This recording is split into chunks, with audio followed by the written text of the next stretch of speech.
Hello, everyone. Today I want to talk to you about my summer research. My name is Carol Soria, and I've been working on tracing galaxies in the early universe.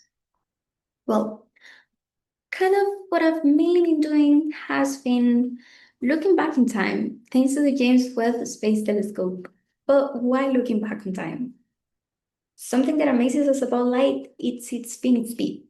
It is this limit that allows our telescopes to observe light sources as they were when their light was first emitted, even billions of years ago. And this is one of the ways that we can trace some of the story of our universe. So, in a very, very brief light, cosmology says that about a second of the Big Bang, the story of light also started. After a couple minutes, protons and neutrons formed vast nuclei, but free electrons scattered light, which made the universe kind of opaque. Once the universe expanded and cooled enough, these nuclei captured those free electrons, which made light free to travel, which is right here where the cosmic microwave background was emitted. However, after this, there were no light sources, and well, it was dark.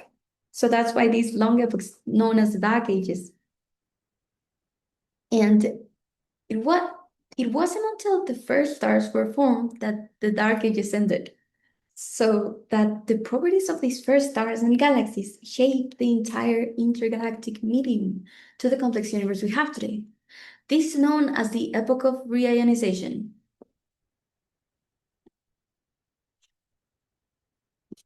But what is reionization and why does it matter to us? Well, let's say that these first light sources were kind of like surrounded by dense clouds of gas. And these clouds of gas scatter short wavelength light so that light couldn't travel very far. And it was the UV radiation from these first stars, galaxies, and quasars that was able to split atoms back into electrons and protons so that the universe became fully reionized and therefore transparent. However, this epoch is still a question to astrophysics. And if you want to know and answer questions like when and how did this happen exactly, maybe study the morphology of what sources were responsible, and if early galaxies were efficient enough to do this alone, we need to take a look at the oldest light we can find. But there is a challenge. Early galaxies are faint and very hard to detect. So, how do we do this? We know light takes some time to travel to us, time during which the universe expands, which shifts light emitted from visible or ultraviolet to redder wavelengths. Therefore, we need near-infrared cameras to observe and analyze this light. This is called redshifted light, and redshift is very easily calculated by this equation, which only depends on knowing the original wavelength. So, knowing all of this, we are trying to look for the farthest redshift possible using a survey named POPPIES, which stands for the Public Observation Pure Parallel Infrared Emission Line Survey. POPPIES looks at patches in the sky in parallel with other James Webb programs using NIRCam. NIRCam is a near-infrared camera that allows us to receive spectroscopic data. And what does this mean? Well, as light sources in a field of view is received, a diffraction grating and then a prism spreads this light into its wavelengths, so that the camera provides us a spectrum of light for each galaxy. But now, how do we know which spectra to look at so that we can calculate a redshift for each galaxy and know where in time is it?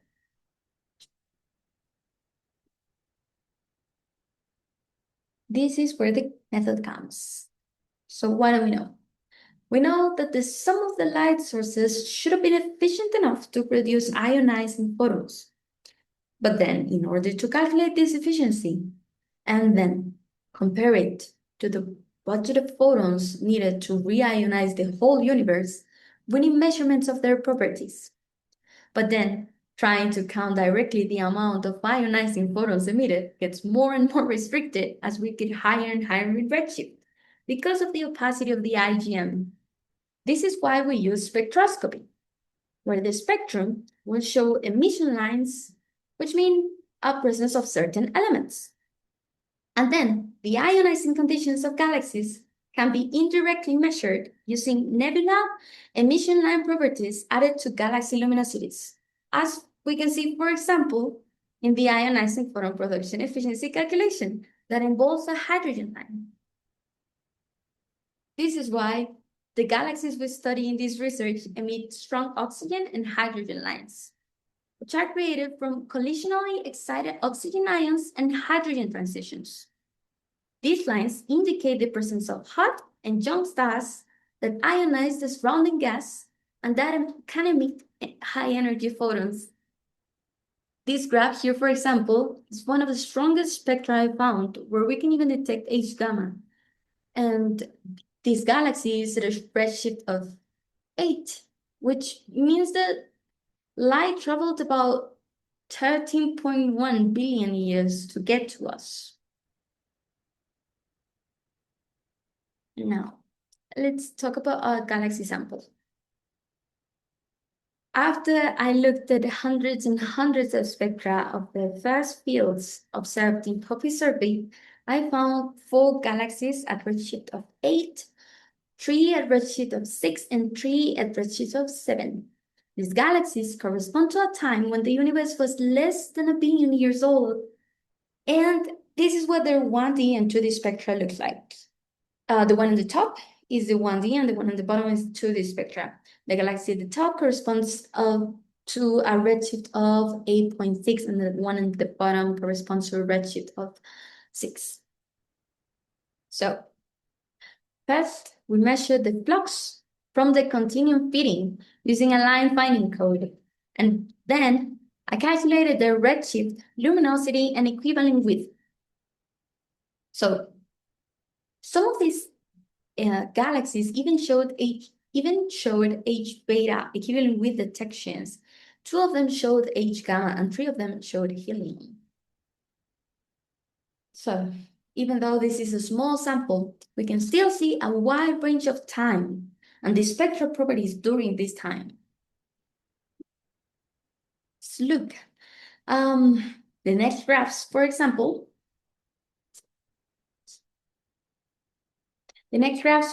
show early trends in galaxy properties. First, we see an increase in the H beta line luminosity as redshift increases, which supports the idea of finding low metallicity populations of stars from the past galaxies. Key models of this epoch suggest how it could have been low-mass galaxies that dominated the ionizing photon productions. Other models have suggested that it was quasars or bright galaxies that could have led to reionization.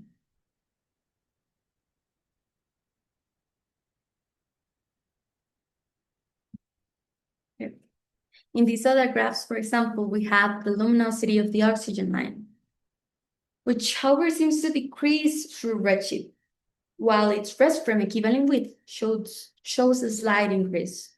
This sample found slightly more galaxies at high redshifts that emitted strong H beta lines. And these measurements are key to answering if galaxies like this were powerful enough to reionize the universe, and whether there were special features in galaxies this early that allowed them to produce enough ionizing radiation. Finally, another way of looking at this trend is stacking the spectra.